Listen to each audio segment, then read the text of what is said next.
Paul, we thrilled with our resource update. Obviously great to have a significant increase and get that recognized. When a company is putting out news internally, you're always very cautious and you think, well, we must be careful. The worst would be to have an independent person say that you've got less tons in the ground than you actually published that you had. So I think we were a little too conservative, but I think that would inspire confidence in the market. Let's be conservative in what we believe in, be pleasantly surprised. So thrilled on our 266 million tons in the ground on 6% of our area, as opposed to the 203 million tons we thought was there, and the last verified report of 150 million tons. Now, what we've commissioned Minixcon to do, and chose Minixcon specifically, Golder did fantastic work for us, really enjoyed working with Golder, but we had more confidence in Minixcon's mine modeling ability, their ability to provide a technical service to us and walk that road, and very specifically, and in relation to our debt finance, we needed to produce a reserve statement. So as opposed to just updating our CPR and producing an updated resource number, we've needed to produce a reserve statement. Now, what a reserve statement is going to do is it's going to look at the in situ tons that you've got in the ground, and it's going to look specifically at the area of our mining rights area and say, within this area, what is mineable? And now not just mineable as in achievable, but how exactly are you going to do it? Let's look at how that mining has physically been scheduled. This section to be mined in that month with this machine. So here's a CM section, a continuous miner section. Here's a drill and blast section. What are the cost differences between the two? What are the production rate differences between the two? And based on all of this information, what will it cost you to get the coal out the gate? What will be the yields based on the quality in those areas, etc. So it's a very finite level of detail in terms of not only its technical, but commercial viability. Now, you'll remember in mining, and especially underground mining, you may have, let's arguably say, 100 million tons under the ground. You invariably need to leave, and it depends on the depth. The deeper you go, the thicker the pillars to hold the roof up because the roof is heavier. But you might need to leave 35% underground and only be able to extract 65%. So if it was 100 million tons underground, leaving 65, and you take 65 million out. Now, just taking it a step back, of the 100 million, you might only have got 90 out because it's, or rather of the 65, you might only get 60 out because of geological losses. So now you end up with 60 million tons, you've had geological losses. These are perfectly normal mining losses. So say you had 60 million that you fed into the plant. And let me reiterate, these are numbers of fiction. This is not any indication of what will be in the reserve statement. But just as a point, say you had 60 million tons. You've got to take that now and feed it through the wash plant with various efficiencies and losses, etc. And what you end up with on the other side of the wash plant, 20, 30 million tons, whatever it would be, constitutes, that is your saleable tons. Therefore, if you can sell 30 million tons, that's your reserve.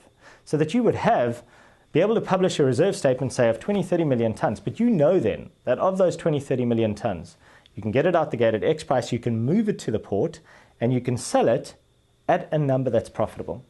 That's essentially what a reserve is saying. It's not just saying you can do it and you've scheduled it. It's not putting a tick in a mine box. It's saying this is economically viable. And that's a very powerful statement because it means we are confirming what we say. It's viable in terms of these tonnages. And I hope the market will appreciate that when that number comes out. Take a look at the market. Take a look at the forward curve in terms of coal. And think to yourself, if there was 10 million ton reserve, well, 10 million tons times where the market is going, say, if the coal market was $100, that's $1 billion. That's a lot of value that the company is sitting with. I don't want to promise too much too soon, and I have had confirmation we definitely have a reserve, which is most comforting, but I haven't had the numbers released, and as soon as we do have, we'll pass those on.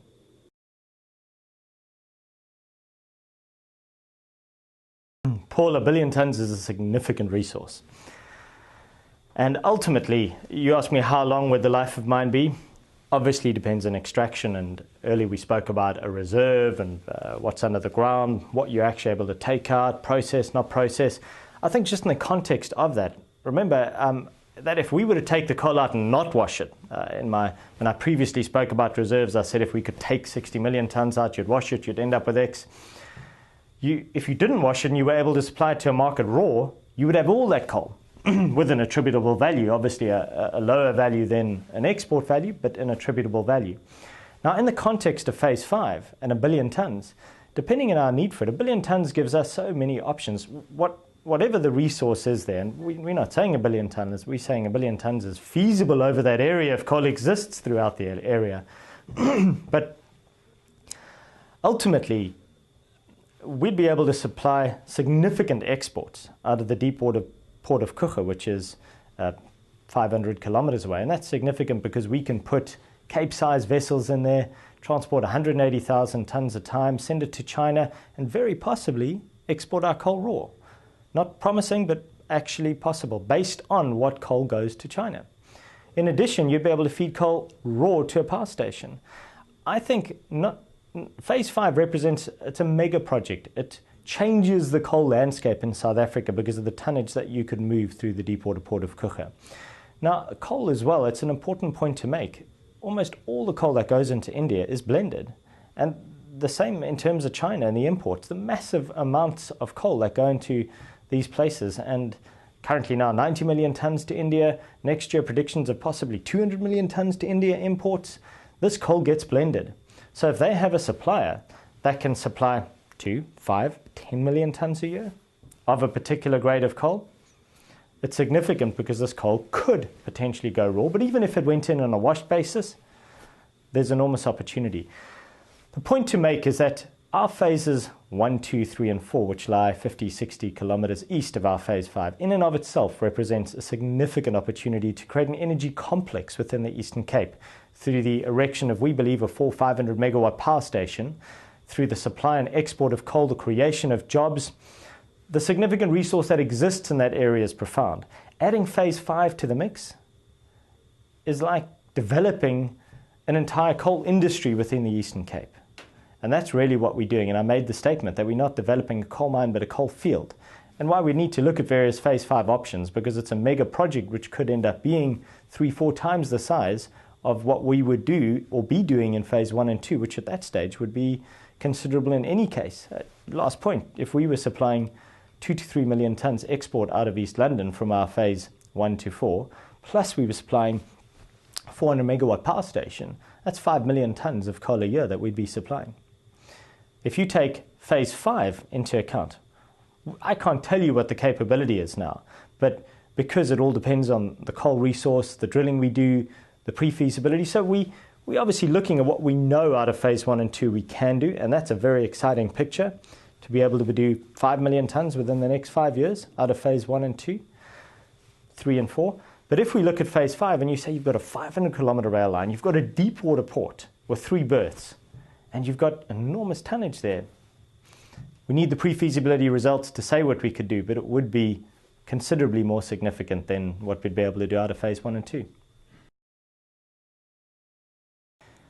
Paul, on our presentation, which we're updating today based on what we presented publicly last night, you'll see a new version of our phase 1, 2, 3, 4, 5 area in there, and it shows very distinctly which is what we wanted, the rail line and then the road in blue. Now, if you have a look at that, you'll see that initially from our phase 1 and 2, the road runs more directly to Queenstown, which is how we're loading initially, sending trucks to Queenstown, and those trucks are offloading containers onto a siding at Queenstown and then railing down to the Port of East London. That's not at all a bad solution, and it's not a very expensive solution because of the direct route of that road down to Queenstown and the sidings in Queenstown.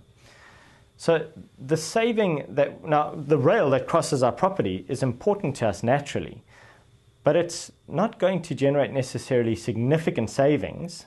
What it does do is it aids our growth plans. It aids our desire to increase our capacity because the road can only handle so much. We think 1 million tons on that road a year, we'd be happy with that. And the reports are that people wouldn't be too unhappy with that either. So road, and it's only a short stretch, it's 100 kilometers, but we don't want to put more than about 1 million tons of traffic on that road. So beyond that, and obviously we are looking beyond that, we'd want to go revive that branch line. There would be a saving on a cost per tonne basis to us. We think it would be in the region of around $3 to $4 a tonne, which does sound significant, but bear in mind there's a cost to reinstate it, and there's going to be potentially a cost of rolling stock. So the real saving, once the investment has been made, might not be significant. It might balance it out. But it gives us the increased capacity, because we'd be able to then add 2 to 3 million tonnes on that line on an annual basis. That's why it's important. We're in discussion with Transnet Freight Rail. It's a branch line. There is a branch line concessioning process underway. It requires a ministerial determination. We're absolutely thrilled and delighted with the support from Transnet and the good working relationship that we have with Transnet. And so it's a process that we need to go through. I can't tell you exactly what the timing will be, but I can tell you based on the discussions what I think. It would take us about a year to upgrade and reinstate that line. So let's add another year to that because of our readiness, because of the investment required and the agreements required. So we think it would be reasonable to assume that by around 2014, we should be able to see that rail come back into being. And that would tie in well with our plans to rapidly ramp up production and sales.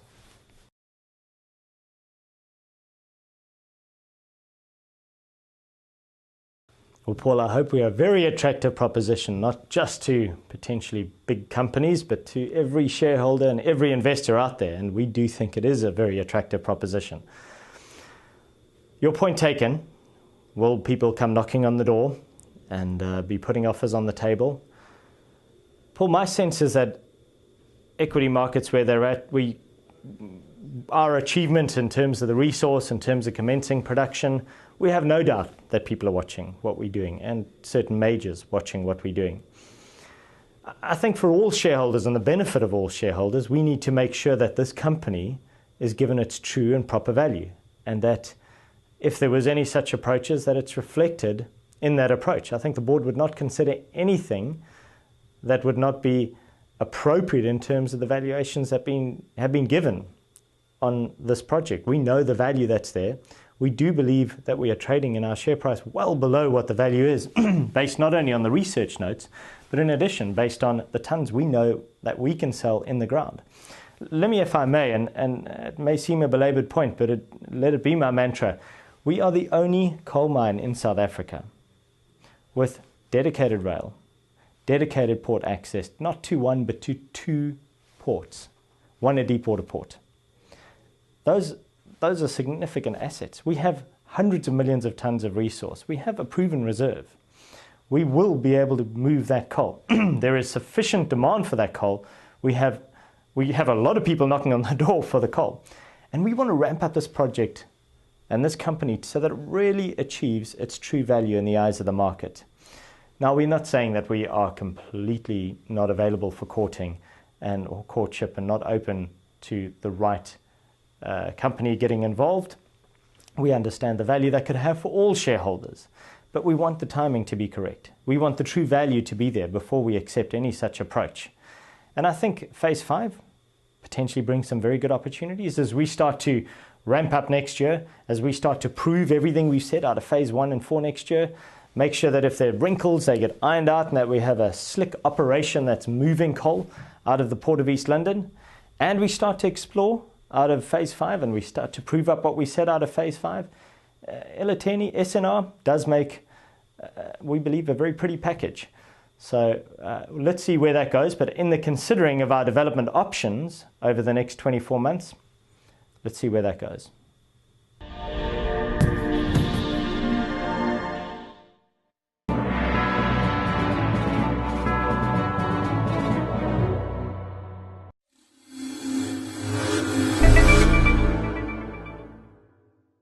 This film is for educational and leisure purposes only. Proactive Investors does not provide investment advice.